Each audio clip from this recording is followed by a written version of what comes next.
Baik, assalamualaikum warahmatullahi wabarakatuh. Kembali lagi saya Muhammad Rizal Romli. Masih seputar tentang kualitas produk.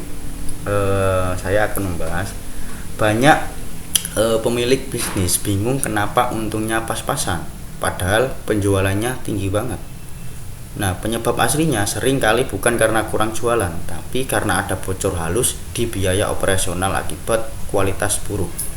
Nah, di dunia bisnis kelas kakap ada sebuah kerangka kerja bernama Cost of Quality atau COQ dan Six Sigma di MAIC yang bertugas melacak kemana larinya uang bocor ini. Nah, hari ini kita bedah secara logis dan matematis bagaimana kualitas bisa menyelamatkan profit bisnis kita. Sebelum benerin masalah, kita harus paham dulu bahwa kerugian akibat barang cacat itu bagaikan gunung es.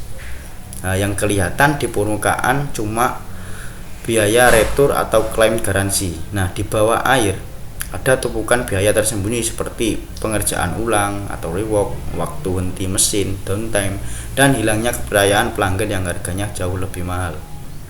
Kita bagi biaya ini ke dalam 4 kotak utama.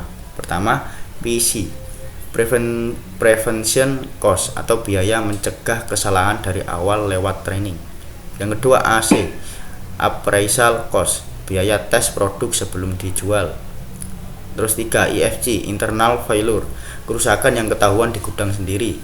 Yang 4, EFC, external failure, kerusakan fatal yang baru ketahuan setelah barang sampai di tangan pelanggan. Nah, logikanya sederhana. Investasikan sedikit uang di pencegahan atau PC dan pengecekan AC, maka Anda akan memotong kerugian dahsyat di kegagalan eksternal. Nah, bagaimana kita tahu kalau program training karyawan atau perawatan mesin itu benar-benar berdampak pada akurasi pengiriman barang? Kita buktikan pakai scatter diagram. Bayangkan sebuah grafik dengan garis mendatar, variabel X, atau jam pelatihan staff, dan garis tegak lurus variabel Y, tingkat akurasi pengiriman barang. Saat kita plot datanya, ternyata titik-titik data membentuk pola yang berjejer naik ke atas dari kiri ke kanan. Nah, membentuk sebuah garis lurus miring yang tegas. Pola ini membuktikan adanya korelasi positif kuat. Nah, ini bukti matematis tak terbantahkan bagi direktur keuangan bahwa investasi pelatihan karyawan bukan sekedar buang-buang, melainkan berbanding lurus meningkatkan ketelitian pemesanan barang secara real di lapangan. Tuh, mari kita pakai studi kasus real sebuah bisnis retail online beromset 10 miliar per bulan. Sebelum pakai metode Six Sigma, tingkat retur mereka mencapai 10% karena salah kirim spesifikasi barang. Akibatnya mereka menderita kerugian biaya kegagalan eksternal sebesar 500 juta sebulan untuk logistik balik dan penurunan harga barang. Ditambah biaya benerin barang rusak di gudang 50 juta. Nah, total kerugian kualitas mereka mencapai 550 juta sebulan.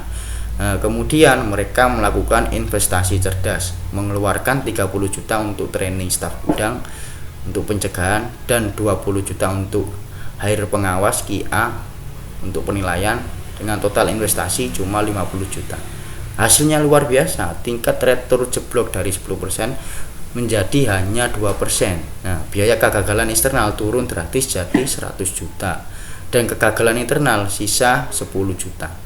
Mari kita hitung selisihnya. Dari rugi 550 juta turun menjadi hanya 160 juta. Sudah termasuk biaya investasi 50 juta tadi. Nah, perusahaan berhasil menghemat bersih 390 juta per bulan. Ini bukti konkret bahwa kualitas adalah pusat penghasil laba atau profit center, bukan beban biaya. Itu. Nah, semua perbaikan sistematis tadi dijalankan melalui siklus DMAIC. Kita pada D define masalahnya, measure baseline datanya, analisis, A analisis akar penyebabnya lewat diagram tulang ikan, I improve atau prosesnya lewat otomatisasi, dan kita kontrol, C nya kontrol lewat standarisasi baru agar kerugiannya tidak balik lagi. Nah, kualitas adalah penentu daya saing bisnis buat perusahaan kita. Nah, buat jadi semuanya itu bisa teratasi dengan teknik ini, metode DMAIC begitu. Terima kasih, mungkin itu hanya saja. Sekian dari saya. Wassalamualaikum warahmatullahi wabarakatuh.